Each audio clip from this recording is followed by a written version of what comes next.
Welcome. So good to be with you on this Wednesday as we get together for a little midweek Bible study and devotional time. So glad you've taken some time out of your day, out of your week to join us to dive into God's word and hopefully be uplifted and encouraged and maybe even, as I often say, a little bit challenged by what he has to say to us. I think we always are probably challenged. We may not always like it, but we are always challenged by God's word because that's what it does. It cuts deep. But that's a good thing so that we examine our lives and see where we are in relation to him and how we can grow in our relationship with him. And so again, I'm glad that you are with us today to dive into God's word and do just that.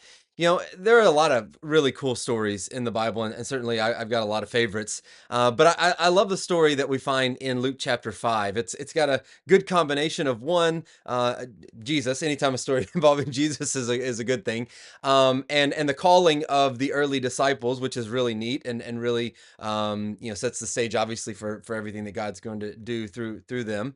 But it's also involving something else that I enjoy doing, which is fishing. And so a fishing story, a Jesus story, early disciple story, a lot of good mix of a lot of good things that are all in this story. And I'd encourage you to go read the story. It's found in Luke chapter 5, verses 1 through 11. It's an incredible story in and of itself. But basically, just to kind of sum it up, Peter and his fellow fishermen, they've been working hard all night long. They know what they're doing, but they've had a tough time doing what they know to do, which is fishing. They've been out all night trying to catch fish and have not caught anything. They have nothing to show for all of their effort. And so they're exhausted, they're discouraged, they're ready to call it a day. And that's when Jesus steps on the scene. And he steps into, not only on the scene, but into Peter's boat.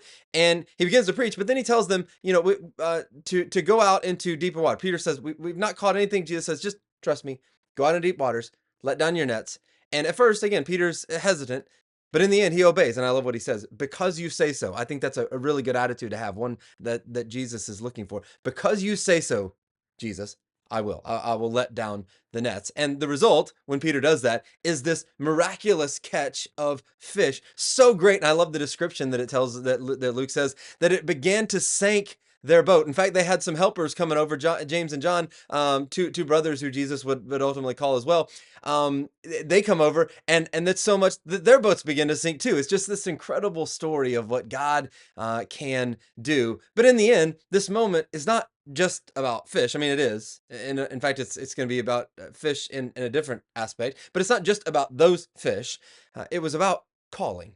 And Jesus used this miracle to show Peter that he was called not just to fish for fish, but ultimately to fish for something greater. As he says in Luke chapter 5, verse 10, from now on, you will fish for people, not just for fish. You will fish for people to bring them to me, just as I brought these fish to you. And just as Peter was willing to go deeper, Jesus was calling him to step out of the familiar and into the unknown, trusting that God had a bigger purpose for him. And God calls each of us to the same thing, to deeper faith, to deeper trust, to a greater purpose than just what might be in front of us. And sometimes we might hesitate because of fear or maybe expecting some failure or feeling just like we don't measure up, like we're unqualified. But Jesus, the beautiful thing about it is Jesus meets us where we are, but then he calls us to something beyond where we are and what we can see. The big question, though, is always, right? Will we trust him? Will we trust him enough to lead us into those deeper waters? And Peter's response to Jesus's call, I think, is both relatable and inspiring. At first, as I said, he's doubtful, he's unsure. After all, he's an experienced fisherman. Jesus is a carpenter by trade. I mean, Jesus made the fish, right? He created it because he's God in the flesh. But he's a carpenter by trade, at least from Peter's limited perspective, right? From a human perspective, it didn't make sense to try again when they had already failed, because Peter knows what he's doing. And Jesus, right, I trust you, Lord, but do you really know what you're talking about here? I'm the experienced fisherman. But Peter's obedience to Jesus's word led to an outcome far beyond what he ever could have imagined. And I think it teaches us such an incredibly important truth that when Jesus calls, he doesn't ask us to rely on our own understanding, but to trust in his power.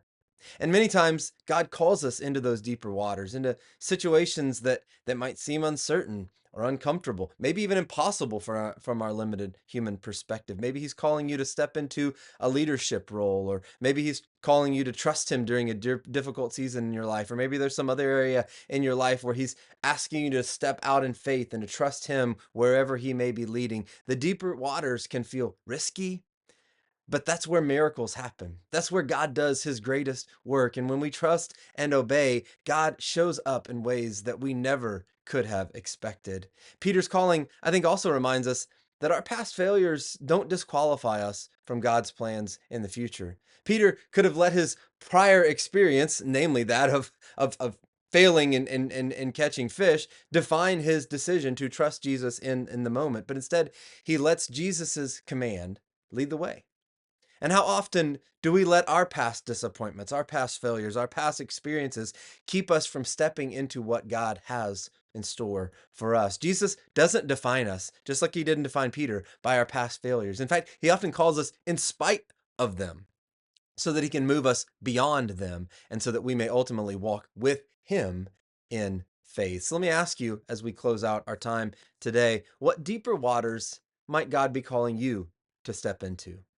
And how can you respond in faith to his calling today? Whatever it may be, I pray that today, this week, wherever that God may be calling you, you might take that step of faith in whatever area God is leading you in, that you will trust him wherever he is calling you to go and whatever he is calling you to do.